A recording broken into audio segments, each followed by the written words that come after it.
So guys, right now, President Tinubu have come under fire because of some forged certificates. Here say that group filed suit seeking Tinubu's disqualification from 2027 presidential election over alleged certificate forgery. People are calling that Tinubu should be disqualified because of some forged certificates, especially this one that came from Chicago State University. That this result or this certificate was forged, that Tinubu should be disqualified, and that's not even the end. The Obedient movement has accused President Bola Tinubu's administration of using the judiciary to weaken opposition political parties ahead of the 2027 general election. Because we are aware that the APC government are trying so hard to make sure that P2B does not come in the next election. I don't know why they are scared of P2B, because the APC government, they are boasting of having over 31 governors on their side, and those governors have promised Tinubu that they are going to win the state for APC. So why is the APC still scared of the NDC, and why are they scared of opposition? That are trying so hard to make sure that P2B is not on that ballot box. P2B have been recognized and accepted worldwide. That's just the gospel truth. And we all know how Obedient are pushing pressure on INEC to make sure that P2B is on that ballot and to make sure that P2B's name is on the portal. Guess what? INEC are bound to pressure. Here I say that just in, INEC bows to pressure, uploads P2B's name on its portal. And here I say that NDC has appealed the court ruling voiding its registration, insisting candidates' submissions to INEC remain on schedule despite setback. I don't know why APC governments are trying so hard to make sure that there is no opposition in the next election. They are trying to kill democracy in Nigeria. There's a video I'll play for you guys, video of Peter Obi when he was speaking about Africa, and then you will see that this man is a man of wisdom. He's a man that has been accepted by the whole world. He's a man that can save this country. You'll be blessed from that video. Just watch to the end, and then let me go to a few in the comments. If you are new here, you can do it to subscribe. I will see you guys in my next video, guys. Only leader who has observed that. Please, ladies and gentlemen, may we all rise for His Excellency, Mr. Honorable Peter Obi.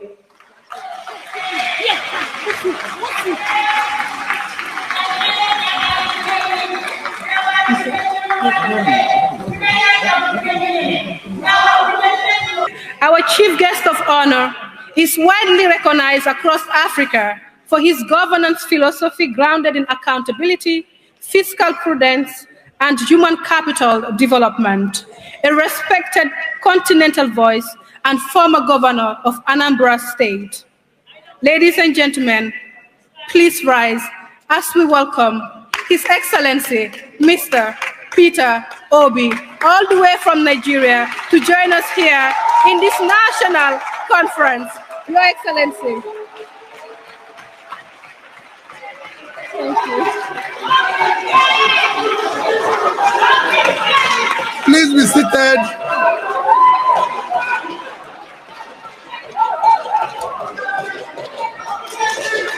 Please be seated.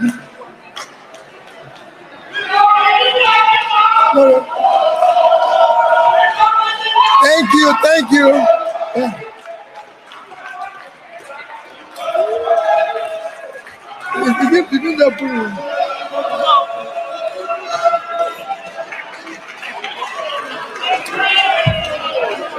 Thank you.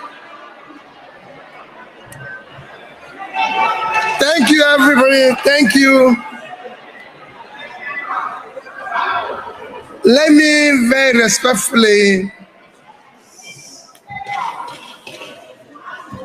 stand on all due and existing protocols, because I'm sure the protocols have been over and over mentioned. So I respectfully observe all protocols, but not without recognizing the woman who brought us here, great, powerful mayor of Banjul. I was telling my dear sister from Leeds that I had to come because the mayor is one person who is persistent in her strong demand that I must come to the Gambia. And this is my first time of coming to Gambia. And since yesterday, what I've been doing is trying to learn more about the country, the Gambia. And I must say, I'm impressed. I know you might have other problems like African countries. We in Africa have a problem. There's no, in some places it's worse. You are probably one of those who have less problems because at least you can talk that you don't have insecurity problem, which is good. This year, the International Women Day conference month have said all that needs to be said. And all of you have contributed to that by saying, what is the theme? Give to gain. Shows that the more you can give, the more you can gain. And what are we talking here? We are talking about the most important contributor to development. Whenever we talk about women's affirmative action, women's inclusion, women's this, what it shows that we don't even know where development is or who is driver of development. Because nobody cares more than women. Nobody. We are all male can testify to that their mothers were more caring than their fathers. My children said that every day to me. So I know that. I argue and tell them, it's okay, between me and your mother, who is more caring? They'll look at me and say, Dad, you know. So we all know that. And if they're more caring, that means they will contribute more to the societal development than men. So if the societies are not doing well, it's because we are abandoning the critical development drivers. And that is why Africa today, despite being a continent of the future, because whenever people talk about Africa, Africa today, I can tell you, is the greatest continent on the surface of the earth. We are the number 2 by land size. We're number 2 by land size, sitting on about 30.3 million square kilometers. We are number 2 by population size, about 1.6 billion. But in terms of natural resources, today Africa holds the highest. What is beneath Africa is actually unimaginable. Resources that can turn around the world. Africa today have the highest land that is uncultivated. That can feed the world. Africa today has the highest human resource because we have the highest number of people in their productive age. 60% of African population are young age that can be productive. I can go on and show how Africa is great. Yet, Africa is home to the poorest people in the world. If you talk about poverty, the highest number we found in Africa. Because we've not done the right things in terms of leadership. Leadership in Africa must change. We now want people who are competent, who have the capacity, who have the character, the commitment and compassion to lead. We can no longer be led by people who give excuses because we have what it takes to turn around Africa. And that's what we're championing. And that requires Not women, not us trying to see it as if women are begging to be included. No. We should do it as a matter of need, that we need women to be part of it. One African population today, the actual population is about 1,585,000,000, 50.8% are women. So how do you tell people who are more to be begging for space? It should be the other way around. We should be begging. In Gambia, out of a population of about 2.8 million, about 3 million, women are 52%. So they should be leading, not the other way around. The men should be begging them because they are less in population. So what we have had here is that those who should be begging are the ones who are now trying to be, even trying to give token to the people that are supposed to be begging. That is what we need. So give to gain. We must now have a clearly deliberate policies, not speeches, because in Africa we are used to conferences, we are used to speeches, where we talk and go home and allow the same incompetent drivers to continue. No, Africa must change.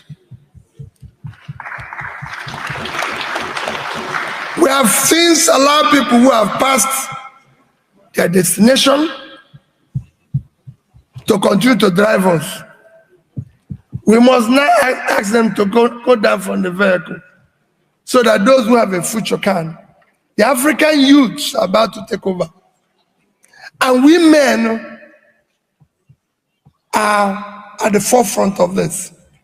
Because when we have, if you look at what Amartya Sen said, great Nobel Economic Prize winner said, that the more you involve women, the more productive, the more developed the countries. And it's been shown everywhere. Places where affirmative action has been taken seriously, you've seen a great improvement. If you study world countries like, let me not use the first world countries, use Bangladesh. You go there today, 80% of revenue from export in Bangladesh is from clothing. Over 60% of those employed in that production are women. And of course, recently, you have the Prime Minister as a woman, the opposition leader as a woman, the speaker as a woman. And you could see the great improvement that country has done in terms of education. They've moved from a low-income country to a medium-income country. They moved from low human development index to a medium human development index. And you can see it's not just them. So many other countries that have done similar things. And that's what we have to look at. Africa cannot continue. And when I mean Africa, the same thing applies to Gambia, where we have less than 10% of our women involved in leadership, when they are more in population. We now have to be deliberate in our policies, in our laws, and have a strict implementation to ensure their own spaces, their own quotas are maintained. It's no longer to come to conference and say women is 30% and then go out there and create violence that will make it impossible for them to participate. No more violence. We want it to be women have 30, 35, 40%, and it must be women. Not that men are trying to give it to. It's not a gift. And it's not patronage. It is requirement. It is something that must be. We must not invest in girl child education. They can help to change the world. I'm somebody who has a privilege of working with women as a banker or involved in bank. I don't know what has changed now, but in my days, I was the youngest chairman of a bank in Nigeria. I was barely 40. I was a chair in a bank, which remains one of the biggest banks in Nigeria till today. So these are among the biggest 6 of international banks. As the chairman of that bank, I worked with women who made it impossible for us to have a problem. Our chief risk officer was a woman. Our treasurer, and I can go on and on. But I can tell you, as the chairman of that bank, knowing fully well when women have a chance, how strong they are, if I do anything as the chairman, the risk officer will look at me and say, Peter, I know you're the chairman of this bank and I'll lose my job, but I can't allow you to put the bank at risk. Men in the other places didn't do it, and the banks collapsed.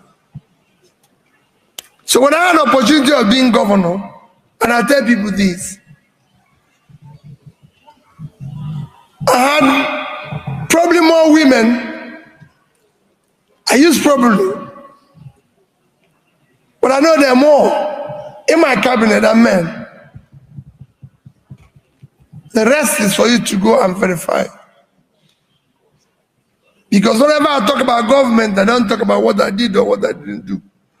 But in critical areas of development, which is health, education, you can go and verify what we did. I had a chief of staff that was a woman, commissioner for education, a woman, commissioner for finance, permanent secretary of finance, head of service. I can go on and on. And today, when people ask me, how were you very prudent and what were you able to achieve or didn't achieve? And I said, ask the women that work with me. Till today, in Federal Republic of Nigeria, I can quote that nobody at the subnational level have left the government with the amount of money we left behind when I left office. What you hear everywhere in our country is that we're owing salary, we're owing pension, we're owing suppliers, we're owing this, we're owing that. I left office 13 years ago, barely about 14 years ago. The day I left office, I was not owing salary, I was not owing pension, I was not owing gratuity, I was only owing any supplier or contractor who have delivered, and I've challenged everybody. If you see one, I'll stop with politics. I wasn't owing anybody. And as at then, I left the equivalent of $500 million in the account of the state. I had a woman as commissioner for finance. And I've challenged everybody for the first 14 years. The monies were kept in the bank. Why am I saying this? Whenever I serve in that cabinet, working with women, they were always thinking about the future of their children. When you talk about their education, they'll carry it powerfully. Whenever you say things, they'll say, no, we can't spend this money. This money has to go into health. Because today, health is a problem in Africa. My country, primary health care have collapsed. Infant mortality is high. We've overtaken countries that are 7 times our population, like India. Because mothers don't have anywhere to go with their children. But working with these women, they will say, why don't we put this money in health? Because they know the implication. Why don't we put it in education? The more educated a country is, the more developed. So you need to invest in education. It's shown everywhere in the world. And Africa is a continent where human development index is still low. On the average, you might have 1 or 2 countries that are doing well. Africa is where you see the drivers of HDI still low. Today, the average per capita for Africa is below 2,000. That is low when you compare to other continents. That's about all we have. Of course, in Gambia here, per capita should be between $800 and $900. That is low. It's something in Nigeria. It is low. So we need to aggressively involve women in what we are doing, because the more we involve them, we will put them out of poverty. They become drivers of development. That is what changes everything. I keep repeating, they are more caring. If you give a woman money to save, he knows the future. Most men will do the opposite. And I've always said they are less corrupt. Because I work with them. They're far less corrupt. Because they think about tomorrow, they think about their children. So we need to involve them. We need to invest in them. So I thank you, Mayor, for what, and all of you who have talked about women, for what you're doing. What we now need is to go all over Africa and continue to say, we are no longer the laws. You have to form a stronger union to insist that those, yes, I listen to my dear mother, the Vice President, and I thank you for being part of what happened in Nigeria in 2023. Mom, it's not that for me, I said anywhere I have opportunity. I'm not desperate to be the president of Nigeria. I'm desperate to see Nigeria walk. I'm desperate to see Nigeria have a society. I'm desperate to see Africa walk. Where we create societies where a child of nobody can be somebody without knowing anybody. We cannot continue where you tell me your father is this or your mother is this. No. We want a society where people's hard work and talent will match up the opportunity. That's the continent. Not the talent where everything. Not where people are stealing public money. Criminalizing the country and stealing what they don't need. That's not what we want. We want public money to be used for public good. That's what we want. So it's not about me being president. It is about things working We have millions of people living in poverty. When people like me are stealing money and buying houses all over the place, they don't need. How many houses are you going to sleep in?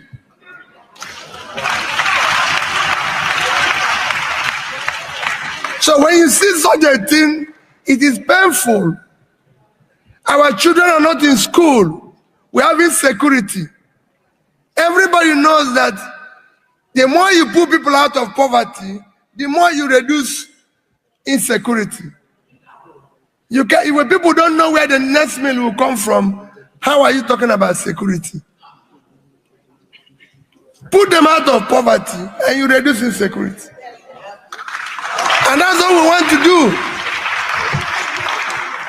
We want to come and see Gambia, where the women of Gambia are happy, they're in government.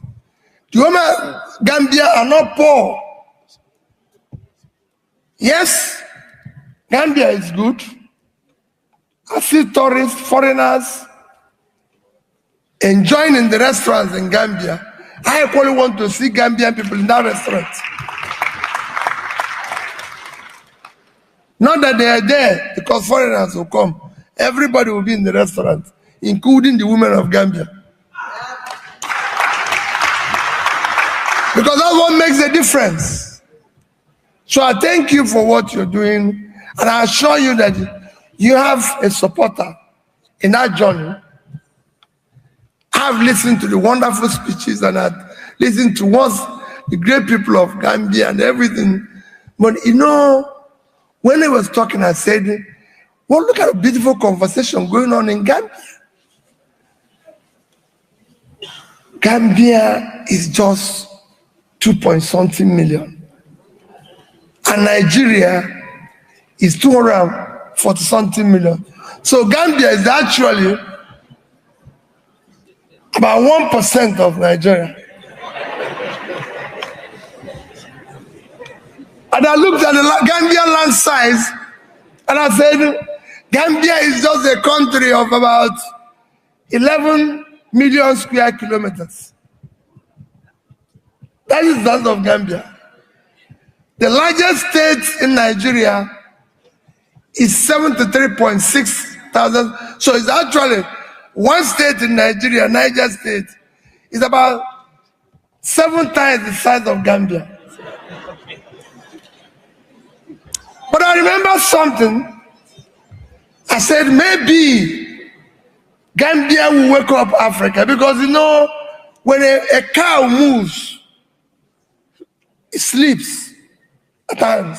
What wakes the cow up is the gadfly, the tiny thing that bites him in the tail. It makes him to wake up. Maybe Gambia is the wake-up call for Africa. So that was what I seen. The powerful Nigeria couldn't tell Gambia how to do this. Maybe Gambia will tell us how to do it. So we look forward to the women of Gambia holding forth and telling other African countries. We have some improvements in Africa, I must mention. It's happening in Rwanda. So people should actually see Rwanda as an example. Maybe because the women were involved more in Rwanda, today, Rwanda has become a shining star in Africa. Some other African countries are trying to do it. So I thank you for the opportunity. And I assure you that what we need to do is to insist on strong, clear, defined laws that will make the affirmative action no longer a talking point, but actionable law that can even be challenged in court where you're not doing it. That's what we need to do. And that's what you and your group will continue to demand. For me, and I said then in the, we need women not as a favor, but because of necessity. The more we are holding women down, the more we are holding the society down. And by doing that, it will take its revenge on us and the future of our children. Thank you for being part of this. God bless you.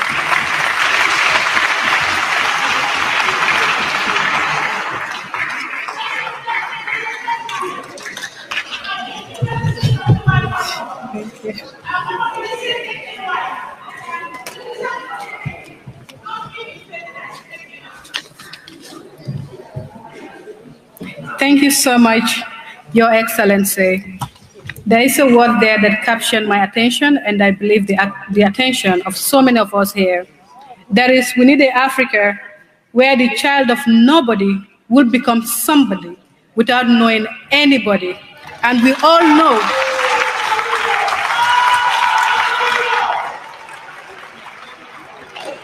know this is a very big issue in Africa. In every sector that you knock on, you must know somebody before that door can be opened for you. So it's high time that we change that narrative. Therefore, we need laws that are just not talking laws, but actionable laws that will be implemented. And therefore, we must also make sure that women are involved. Like the team says, give to gain. And when you give a woman the platform, obviously she will multiply, not just for herself, but for the whole nation. So therefore, we must change these actions, and we must rethink, and we must make sure that women are involved in every decision making and in every sector of governance in this country and also in Africa as well. Mr. Peter Obi to also receive his gift from our worship.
Well, once more, thank you. Thank you, Mayor, for your invitation and for your recognition. Thank you, everybody. I'm happy that a young master of ceremony have agreed with me that we must build that continent where women will be in charge and where people's talent and hard work must match up their opportunity.